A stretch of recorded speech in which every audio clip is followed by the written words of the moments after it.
Hello students, मैं दीपावली देवी आज आपको हिंदी उपन्यास का उद्भव और विकास करवाऊंगी। आधुनिक हिंदी साहित्य में जो उपन्यास नामक विधा है, जो रूप हमारे सामने आया है, वह प्राचीन जो संस्कृति साहित्य से किसी भी प्रकार से संबंधित नहीं माना जा सकता है।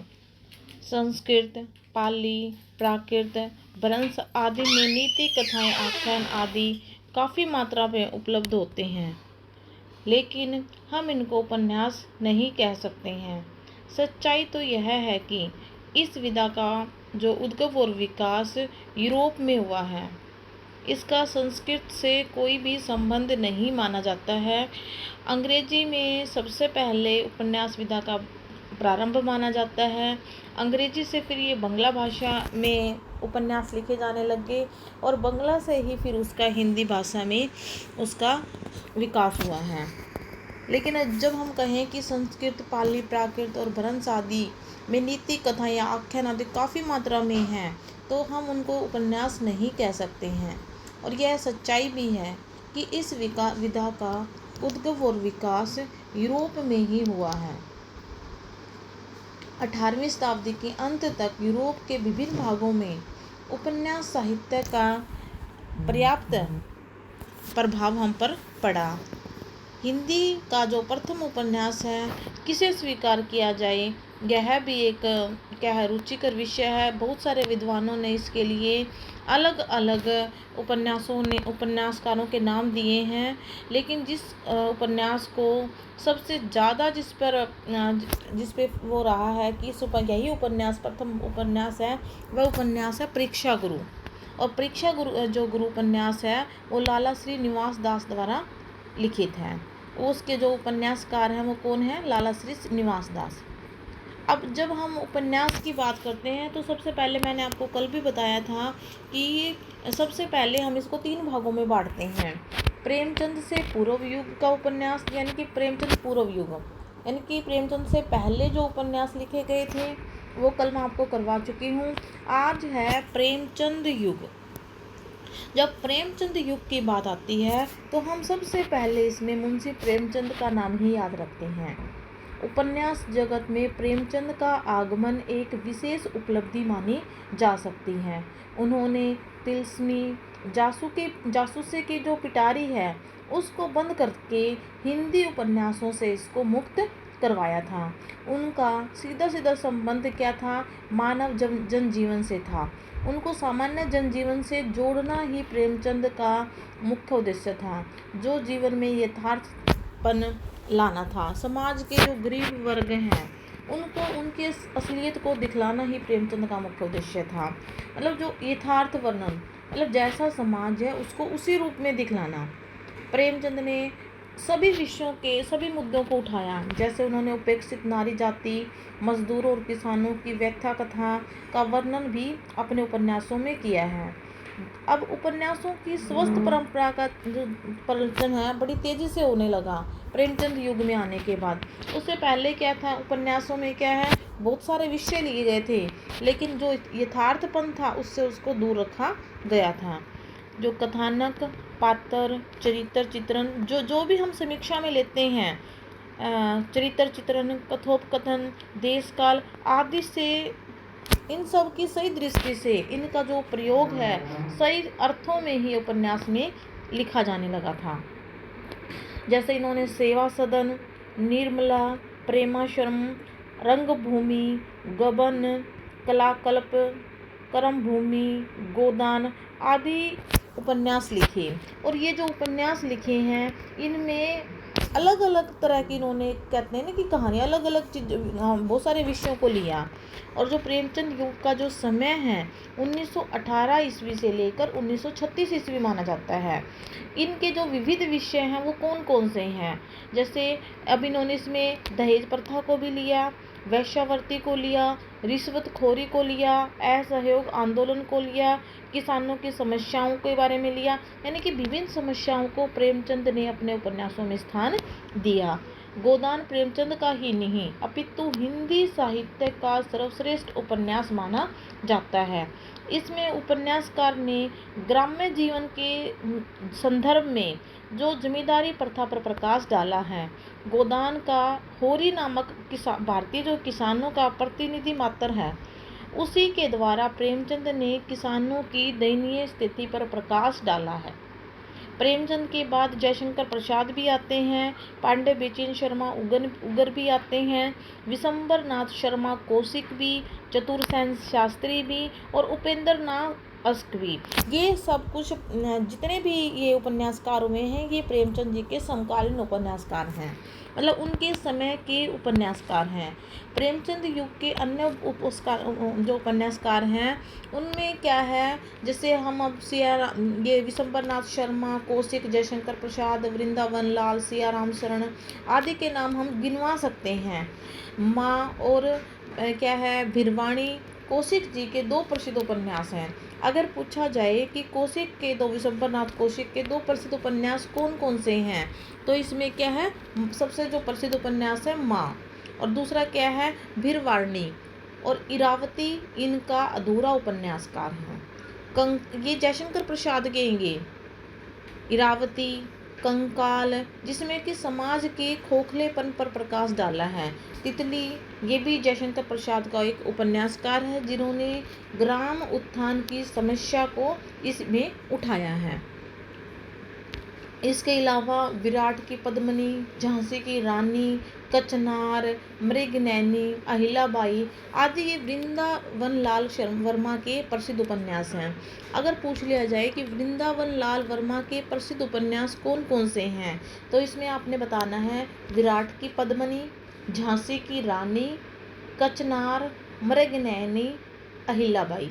और इसमें जो सबसे प्रसिद्ध आते हैं, पेपर में बार बार एग्जाम में पूछे जाते हैं, वो झांसी की रानी और मृगनयनी उपन्यास हैं, जो कि वृंदावन लाल वर्मा ने लिखे हैं। यूं तो वर्मा जी सामाजिक उपन्यास भी लिखते थे, लेकिन उनके ऐतिहासिक उपन्यासों में उनको अधिक सफलता मिली है। जो ये झांसी की रानी है, विराट की पद्मिनी है, मृगनयनी, ये सारे क्या हैं, ऐतिहासिक उपन्यास हैं। उन्होंने लिखे तो सामाजिक उपन्यास भी हैं, लेकिन उनको कहते हैं कि किसी व्यक्ति ज़्यादा प्रसिद्ध हो जाता है, तो जो विशंबर नाथ कौशिक है, वो क्या है, जो ऐतिहासिक उपन्यासों में उनको ज़्यादा सफलता मिली है। अब बारी आती है सियाराम शरण गुप्त की। उन्होंने गोद, नारी, अंतिम आकांक्षा आदि उपन्यास लिखे हैं, जो कि नीति और सदाचार पर जिनमें बल दिया गया है। अगर हम कौशिक की बात करेंगे, सियाराम शरण गुप्त की बात करेंगे, तो उन्होंने गोद, नारी, अंतिम आकांक्षा उपन्यास लिखे हैं, जो कि सदाचार पर बल दिया गया है। और ये क्या है, जबकि जो इरावती जयशंकर प्रसाद का अधूरा उपन्यास है, कंकाल समाज के खोखलेपन पर प्रकाश डालता है, और तितली, ये तीनों ही किसके हैं, जयशंकर प्रसाद के उपन्यास हैं।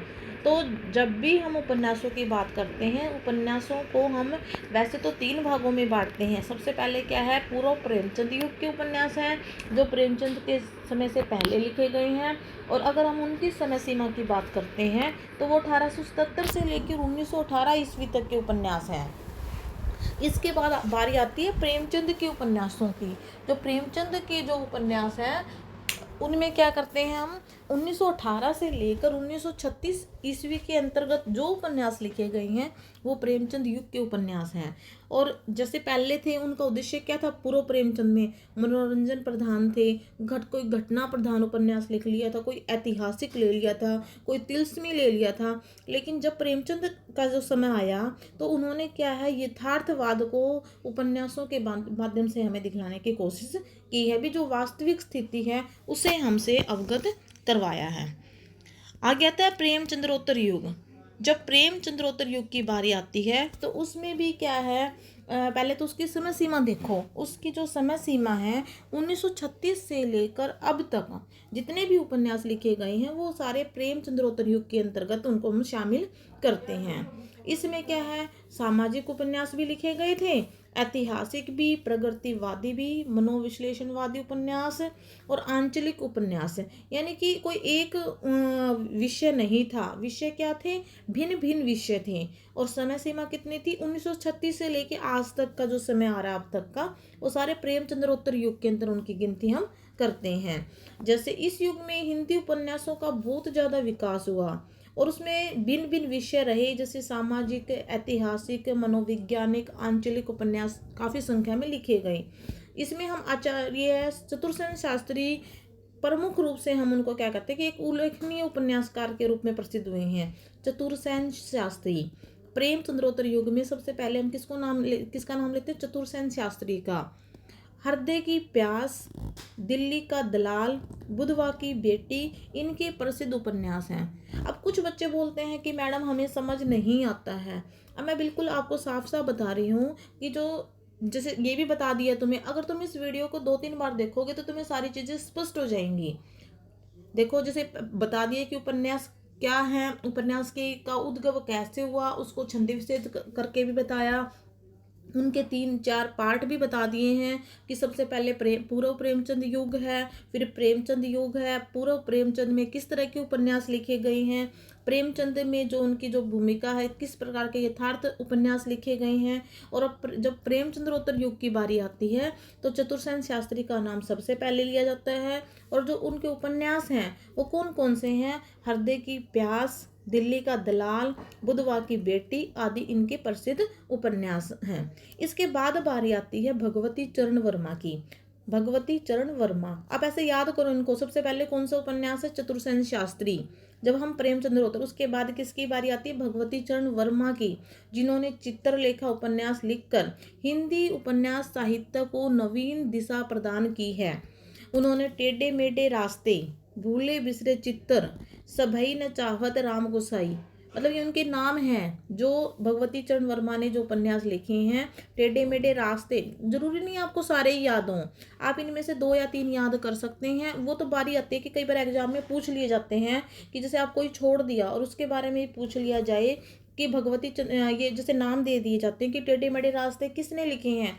तो अगर आपने अच्छे से पढ़ रखा होगा तो आप लिख सकते हो कि जो टेढ़े मेढ़े रास्ते हैं वो भगवती चरण वर्मा का उपन्यास है। और इसके बाद क्या है? विश्लेषणात्मक उपन्यासों की परंपरा का भी श्री गणेश से प्रेमचंद्रोत्तर युग में हुआ।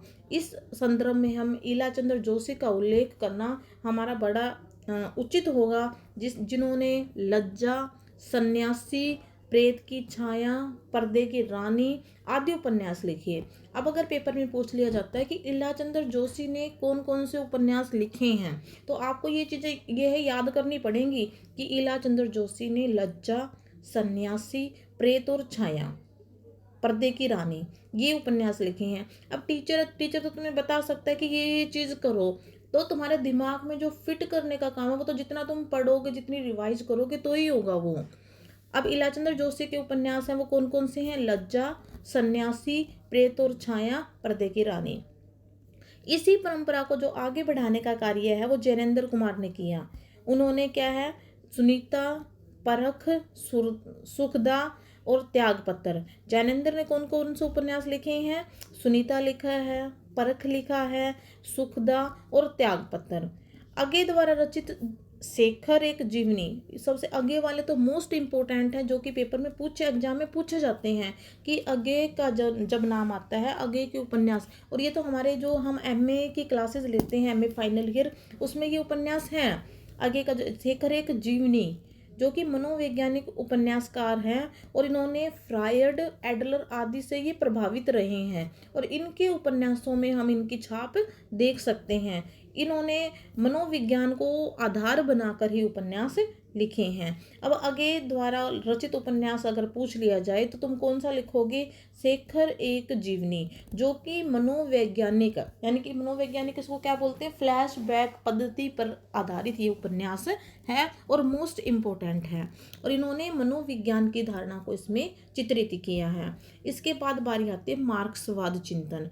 1936 के बाद जब ये पता ही है तुम्हें प्रेमचंद्रोत्तर युग है, और जो मार्क्सवाद का प्रारंभ है ये भी 1936 ईस्वी में हुआ था। तो जो मार्क्सवादी चिंतन से प्रभावित लेखक थे उनमें हम सबसे पहले किसका नाम लेते हैं? यशपाल जी का। यशपाल जी का नाम मार्क्सवादी चिंतन में, जो कि समय अगर पूछा जाए तो 1936 है।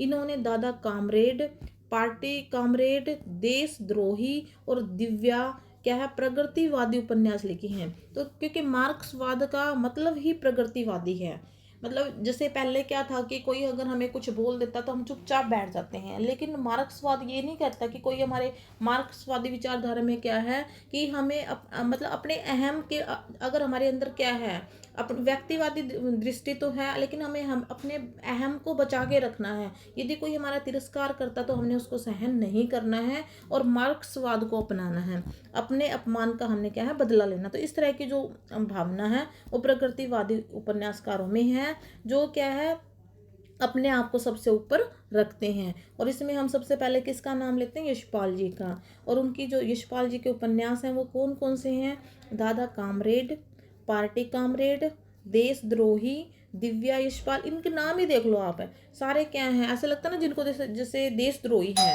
उन्होंने देशद्रोही की समस्या को इसमें उठाया है। दिव्या है, ये भी क्या है प्रगतिवादी उपन्यास है, जिन्होंने मार्क्स के सिद्धांतों का प्रतिपादन इन उपन्यासों में किया है। झूठा सच इनका एक महाकाव्यात्मक उपन्यास है, जिसमें स्वतंत्रता पूर्व और स्वतंत्रता के पश्चात भारत का जो भी वर्णन है वो इन उपन्यासों में किया है। इसी कोटि में हम अगला नाम किसका गिनवा सकते हैं, राहुल सांकृत्यान का। राहुल सांकृत्यान जिन्होंने सिंह सेनापति, मधुर सौपन, विस्मर्थ यात्री आदि अनेक उल्लेखनीय उपन्यास हमें दिए हैं। एक अन्य उपन्यासकार के इसी उसमें परंपरा में हम किसका नाम ले सकते हैं, उपेंद्रनाथ अस्क का, राघे राघव का भी। अच्छा, उनके जो रागे राघव हैं ये सारे क्या है, ये उपन्यासकार हैं। हजारी प्रसाद द्विवेदी भी इसी समय के हैं। हजारी प्रसाद द्विवेदी वाला भी मोस्ट इम्पोर्टेंट है कि हजारी प्रसाद द्विवेदी ने कौन कौन से उपन्यास लिखे हैं। बाल भट्ट की आत्मकथा, बाल भट्ट की आत्मकथा, बाल भट्ट नाम का एक सन्यासी, उसने अपने बारे में इसमें बताया है। चारू चंद्र लेखा, उनके दो सशक्त उपन्यास हैं। अब ये इनको बिल्कुल ध्यान से कर लो कि हजारी प्रसाद द्विवेदी के उपन्यास कौन कौन से हैं। बालकृष्ण भट्ट, बालकृष्ण की आत्मकथा और चारू चंद्र लेख, ये हजारी प्रसाद द्विवेदी के उपन्यास हैं। और गिरती दीवारें, गरम राख, सितारों के खेल आदि अस्क जी के प्रसिद्ध उपन्यास हैं। अस्क जी के प्रसिद्ध उपन्यास कौन कौन से हैं भाई, गिरती दीवारें, आगे क्या है, गरम राख, सितारों के खेल, ये इनके प्रसिद्ध उपन्यास हैं। अब पांडे बेचैन शर्मा, पांडे बेचैन शर्मा जी का एक अन्य प्रगतिवादी उपन्यासकार हुए हैं, जिन्होंने कौन कौन से उपन्यास लिखे हैं, चंद हसीनों के खतूत, बुधवा की बेटी, बुधवा की बेटी भी कई बार पूछ लिया जाता है कि किसका उपन्यासकार की रचना है, तो ये किसकी है, पांडे बेचैन शर्मा उगर की एक उपन्यास है। तो सरकार तुम्हारी आंखों में, ये भी पूछ लिया जाता है कि किस उपन्यासकार की रचना है, ये किसकी, उगर जी की रचना है। आंचलिक उपन्यासों की परंपरा में हम किसको लेते हैं, सबसे पहले जब आंचलिक उपन्यासों की परंपरा का नाम आता है तो हम फणीश्वर नाथ रेणु जी को लेते हैं, क्योंकि इस प्रकार के जो उपन्यास हैं उसमें क्या है, पृथ्वी के किसी पिछड़े हुए भूभाग और जनपद की समस्याओं का वर्णन किया है। और हिंदी का जो आंचलिक उपन्यासकार जो फणीश्वर नाथ रेणु जी हैं, उन्होंने क्या है ये लिखा है मैला आंचल, जो उनका बड़ा प्रसिद्ध हुआ था, मैला आंचल, प्रति परिकथा, जो बिहार के उपन्यासों के बारे में उन्होंने बताया है इसमें। और इसमें क्या है, हम अन्य नागार्जुन का नाम भी लेते हैं, रागे राघव का भी लेते हैं, इसमें उदय शंकर भट्ट का भी लेते हैं, और अमृतलाल नागर, देवेंद्र शास्त्री, ये सभी कौन से हैं, जो आंचलिक उपन्यास जिन्होंने लिखे हैं। मैला आंचल में पहले भी बोला, मैला आंचल, प्रतिपरकथा, ये सारे रेणु जी के प्रसिद्ध उपन्यास हैं। दो ही हैं वैसे, इसमें मैला आंचल सबसे प्रसिद्ध हैं। और सागर लहरे और मनुष्य भट्ट जी का आंचलिक उपन्यास है। भट्ट जी का उदय शंकर भट्ट, इनका क्या है, सागर लहरे और मनुष्य। रागे राघव जी का काका और कब तक पुकारूं, ये एग्जाम में पूछ लिया जाता है कि कब तक पुकारूं किसका है, रागे राघव का। नागार्जुन ने कौन सा लिखा है, बलचनामा और वरुण के बेटे आदि आंचलिक उपन्यास लिखे। नागार्जुन ने कौन सा लिखा है, बलचनामा और वरुण के बेटे। अच्छा, उसके बाद बारी आती है स्वतंत्रता के बाद जो उपन्यास लिखे गए हैं वो किस किस ने लिखे हैं। इसमें हम देखते हैं कि मोहन राकेश का भी नाम आता है, राजेंद्र यादव का भी हम गिनती करते हैं, कमलेश्वर है, धर्मवीर भारती हैं, मनु भंडारी जी हैं, वीरेंद्र जैन हैं, सुरेंद्र वर्मा हैं, विनोद कुमार शुक्ल हैं, कमलेश्वर हैं, मतलब बहुत सारे उपन्यासकार हुए हैं जिन्होंने स्वतंत्रता के बाद के उपन्यासों के बारे में हमें बताया है। अब जब स्वतंत्रता प्राप्ति के बाद जब हिंदी उपन्यास लेखन में जो है जो वृद्धि है बड़ी तेजी से हुई है, इस युग में नई पीढ़ी के उपन्यासकार हमारे सामने आए हैं और आधुनिक पीढ़ी के उपन्यासकारों में हम इन सब का नाम गिनवा सकते हैं जो कि अब आपको स्क्रीन पे दिखाई दे रहे हैं। इसके बाद इसमें अंधेरे बंद कमरे में और मोहन राकेश जी का अंधेरे बंद कमरे में ये क्या है, मोहन राकेश जी का एक उल्लेखनीय उपन्यास है ये। उखड़े हुए लोग राजेंद्र यादव का, काली आंधी कमलेश्वर का। अगर पूछ लिया जाए कि काली आंधी जो उपन्यास है किसने लिखा है, तो ये कमलेश्वर ने लिखा है। उखड़े हुए लोग राजेंद्र यादव जी ने लिखा है। अगर धर्मवीर भारती का उपन्यास के बारे में पूछ लिया जाए तो गुनाहों का देवता इनके प्रसिद्ध उपन्यास हैं। इन उपन्यासों में सामाजिक यथार्थ को व्यापक स्वीकृति प्रदान दी गई है। अब रुकोगी नहीं राधिका उषा प्रियवंदा का उपन्यास है। इस प्रकार क्या है, आजकल तो उपन्यासकारों की एक लंबी पंक्ति हमारे सामने देखने को हमें मिलती है। हिंदी का जो वर्तमान उपन्यास साहित्य अनेक दिशाओं में आगे बढ़ रहा है। आज लोग उपन्यास और कहानी आदि पढ़ने में रुचि दिखलाते हैं और उनमें क्या है, हम यथार्थवादिता और प्रयोगशीलता के काफ़ी क्या है उपन्यास हम लिखने लगे हैं। जो किसी भी दृष्टि से हम क्या है ये कहें कि उसमें सही, अगर हम उपन्यासों में क्या है अश्लीलता प्रकट करते हैं तो वो किसी भी प्रकार से सही नहीं है। फिर भी हम कह सकते हैं कि जो उपन्यासों का जो भविष्य है काफ़ी उज्जवल है। धन्यवाद।